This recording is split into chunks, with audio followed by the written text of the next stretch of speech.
I've been cleaning up and getting parts ready. I took this main shaft apart part way so that I needed to get the second gear out and take a look at why the synchronizer was grunchy in there.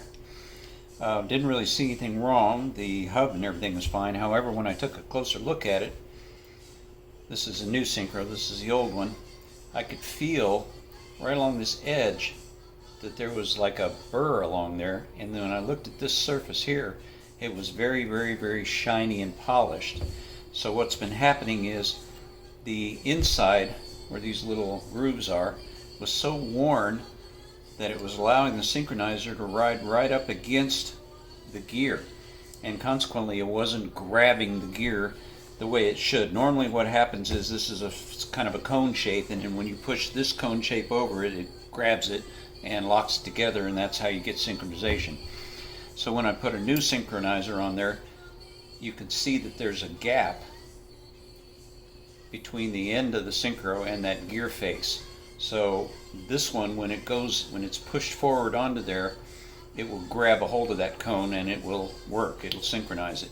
But I wondered when I looked at this, because this didn't appear to be all that worn out, but compared to a new one, you can definitely feel the difference, and of course you can really see it when you put it up against the gear.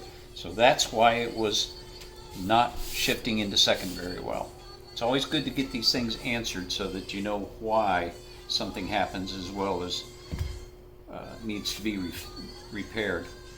So these bushings and everything are good. I'm glad I didn't have to take this apart all the rest of the way. There'd be no benefit. The only reason to do that would be if I needed to get at the bearings that are inside these two gears, and these are just real smooth and quiet, so there's no issue with those. So I'm going to leave them alone. Like similar to a Sprite gearbox, you have a little pin that you have to push in there in order to get this little washer out and release the gear. Fortunately, it's the single pin versus the twin pin that they use on some of the Sprites, so it's a little easier. I'm just glad I don't have to fuss with it. All I have to do now, I've been spending all day today, as you can see here, cleaning and organizing parts so that I can get ready to put it together. I've got the case all cleaned up, and now it's just a matter of reassembly, but of course before I can do that I have to get some more parts. I have a lot of what I need. Obviously I have some synchronizers in stock, so I can do that. I don't have the bearings though, and so I can't put it together.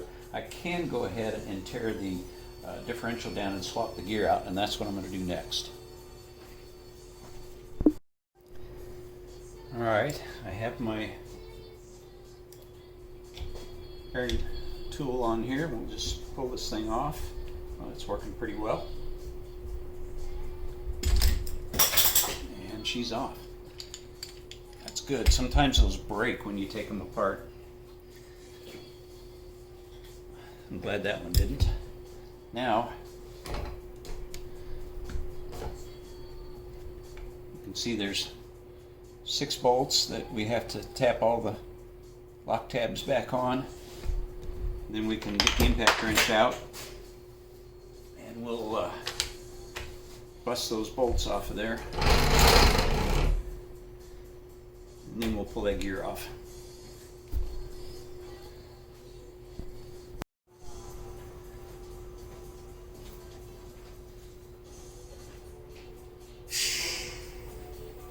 I went ahead and tapped all those lock tabs down, so now we can bust them off here real easy.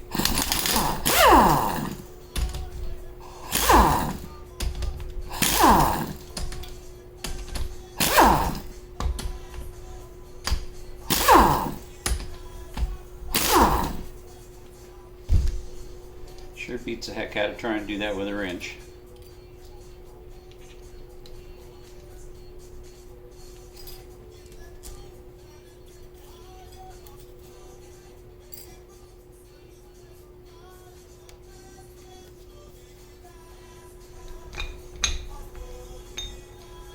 And there's our gear.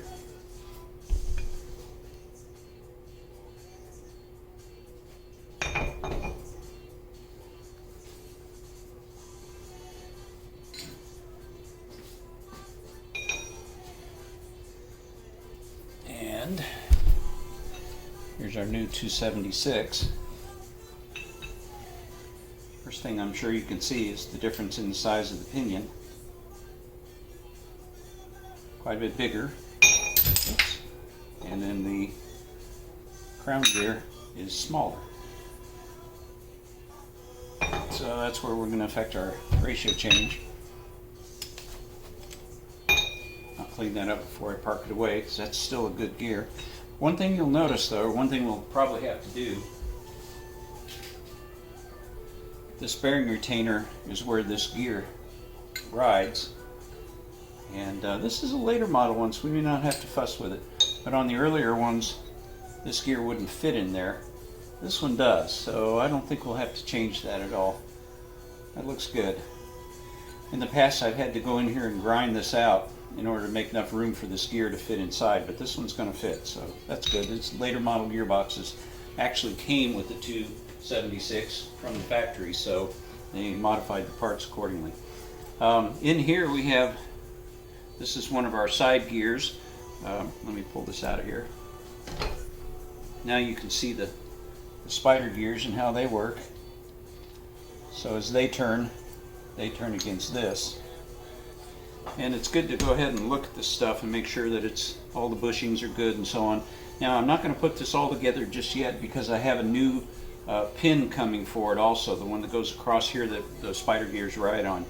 And so there's no point putting it back together until after I've changed that out. So I'll go ahead and clean everything though.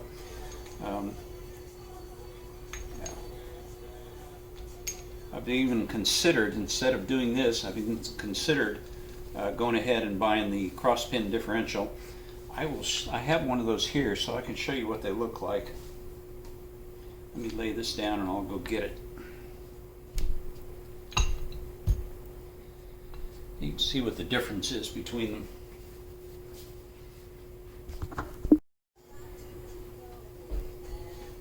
It's kind of a kit. You have to assemble it.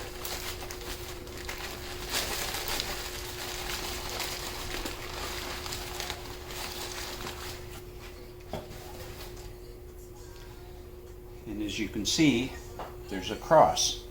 So that's where it gets its name. Instead of having just the one single pin, it has both. And you'll also have two sets of spider gears in there instead of just one. And that distributes the torque over a double set of gears, so it tends to be stronger. These are not real horribly expensive. They're a little less than $200. So it's a possibility I may decide to go ahead and do one of these. You do have to put them all together. They don't come assembled. They come with all your spider gears are separate. And there's a real procedure to putting it together. It's not a 5-minute job, but definitely might be worthwhile doing. I've already ordered all my other parts, so I don't know. I suppose what I could do is go ahead and use that one and then just replace it with another one. That's a possibility. We'll see.